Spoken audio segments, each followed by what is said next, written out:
Hello বন্ধুরা, আশা করি সবাই ভালো আছেন।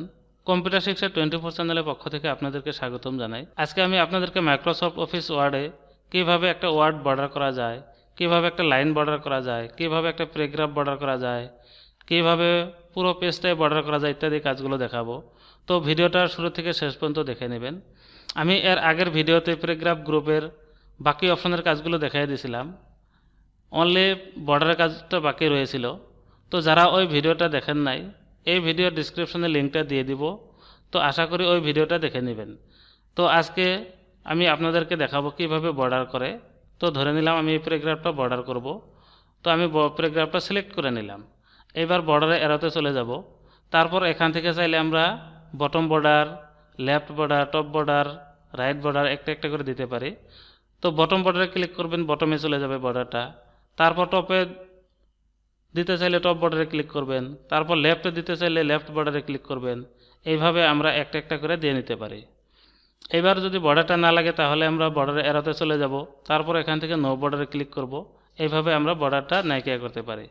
এইবার চাইলে আপনি একবারও দিতে পারেন, তাহলে এই জায়গায় আউটসাইড বর্ডার রয়েছে, এটাতে ক্লিক করবেন, দেখেন একবারে হয়ে গেছে। এবার বর্ডারটা যদি না লাগে বর্ডারে এড়াতে চলে যাবেন, তারপর এখান থেকে নো বর্ডারে ক্লিক করবেন। এইভাবে আমরা বর্ডার দিতে পারি। এইবার যদি একটা ওয়ার্ডে বর্ডার দিতে চান বা একটা লাইন বর্ডার করতে চান, তাহলে কি করবেন, যে ওয়ার্ডটা বর্ডার করবেন সেই ওয়ার্ডটা সিলেক্ট করে নেবেন। ধরে নিলাম আমি এই ওয়ার্ডটা বর্ডার করব কম্পিউটার। তো একটা ওয়ার্ড বর্ডার করতে চাইলে ওয়ার্ডটা সিলেক্ট করে নেবেন। সিলেক্ট করে নেওয়ার পর এখান থেকে বর্ডার এড়াতে চলে যাবেন, তারপর এখান থেকে আউটসাইড বর্ডারটা ক্লিক করবেন, দেখেন বর্ডার হয়ে গেছে। তো আমরা যদি এবার বর্ডারটা না লাগে তাহলে কি করব, এই ওয়ার্ডটা সিলেক্ট করে নেব। তো সিলেক্ট মাউস দিয়েও করতে পারেন, লেফট বাটন ক্লিক করে এভাবে সিলেক্ট করতে পারেন, নাইবা একটা ওয়ার্ড সিলেক্ট করতে চাইলে ওই ওয়ার্ডটার উপর ডাবল ক্লিক করেন, দেখেন সিলেক্ট হয়ে গেছে। এবার বর্ডারটা যদি না লাগে তাহলে আমরা কি করব, এই বর্ডার এরোতে ক্লিক করব, তারপর এখান থেকে নো বর্ডারে ক্লিক করব। এইভাবে চাইলে আমরা একটা ওয়ার্ডেও বর্ডার দিতে পারি। এবার আমি আপনাদেরকে দেখাবো একটা লাইন কিভাবে বর্ডার করা যায়। তো ধরে নিলাম আমি প্রথম লাইনটা বর্ডার করব, তো সিলেক্ট করে নিলাম। এবার বর্ডার এড়াতে চলে যাব, তারপর এখান থেকে আউটসাইড বর্ডারে ক্লিক করব, দেখেন একটা লাইনই বর্ডার হয়ে গেছে। এবার বর্ডারটা না লাগে তো ওই একইভাবে কি করবেন, সিলেক্ট করে নেবেন, তারপর বর্ডার এড়াতে যাবেন। এবার এখান থেকে নো বর্ডারে ক্লিক করবেন। এইভাবে চাইলে আমরা একটা ওয়ার্ড, একটা সেন্টেন্স এইভাবে আমরা বর্ডার করতে পারি। এবার আমি আপনাদেরকে দেখাবো এই বর্ডার, এগুলো বাদে অনেক ধরনের স্টাইল রয়েছে। তো স্টাইল বর্ডারগুলা কিভাবে আমরা দিতে পারি, তো সিলেক্ট করে নেব। সিলেক্ট করে নেওয়ার পর বর্ডার এড়াতে চলে যাব, তারপর বর্ডার অ্যান্ড শেডিং অপশন রয়েছে এখানে, ওইটাতে চলে যাবেন।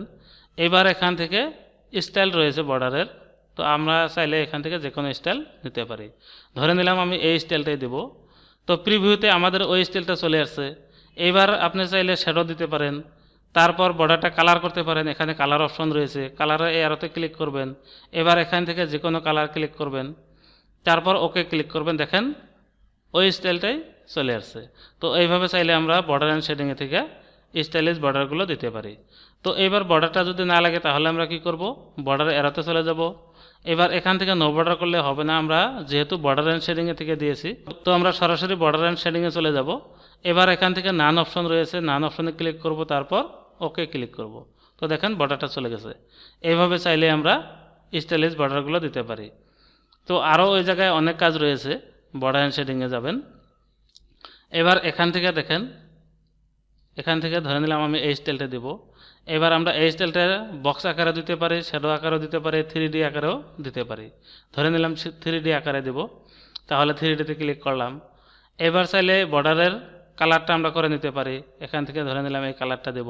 তারপর বর্ডারের ওয়েটটাও আমরা কম বেশি করতে পারি, এখানে এই ওয়েটের এরোতে ক্লিক করবেন, তারপর এখান থেকে চাইলে আপনি কি করতে পারেন, বর্ডারের ওয়েটটা কম বেশি করে নিতে পারেন।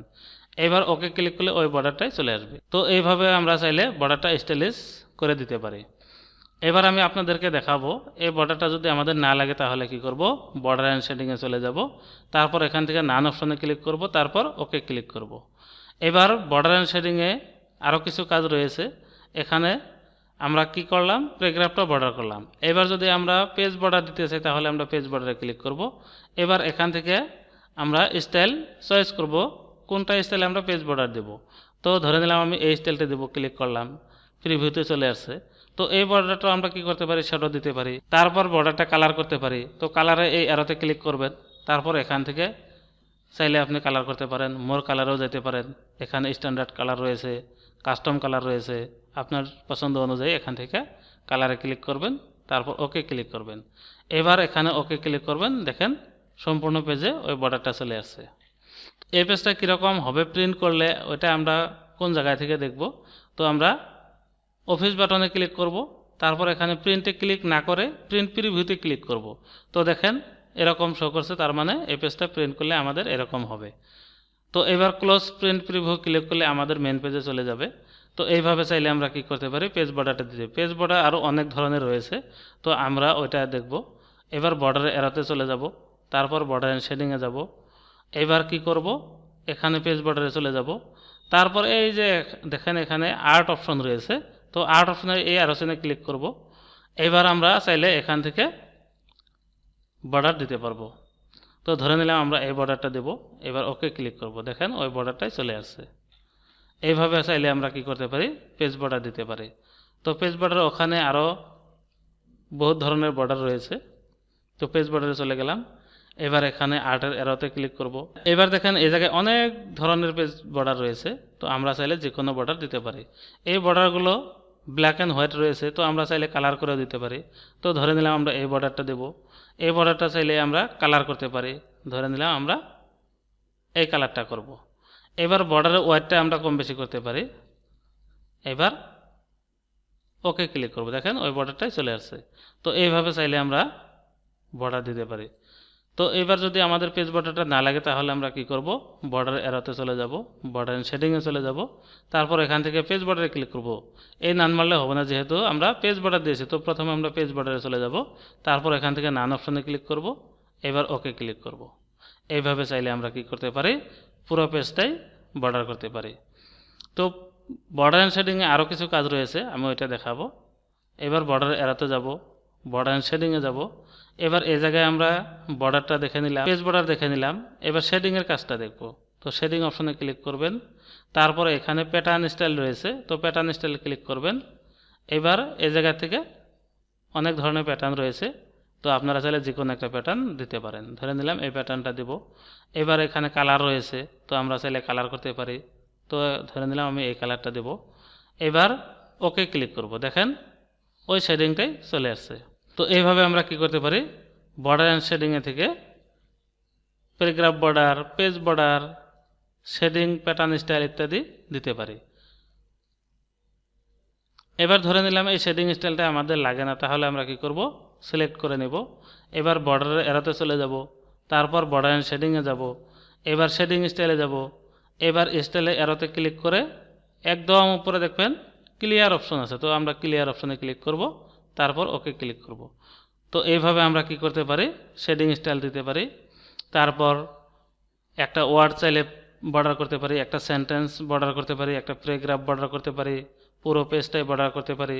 তো এইভাবে আমরা বর্ডারের কাজগুলো করতে পারি। তো আজকের মতো এখানে শেষ করলাম। তো ভিডিওটা ভালো লাগলে লাইক করবেন, কমেন্ট করে মতামত জানাবেন, বন্ধুদের সাথে শেয়ার করবেন। আর পরবর্তী এই ধরনের ভিডিওগুলো পাওয়ার জন্য চ্যানেলটা অবশ্যই সাবস্ক্রাইব করে নেবেন। Thank you.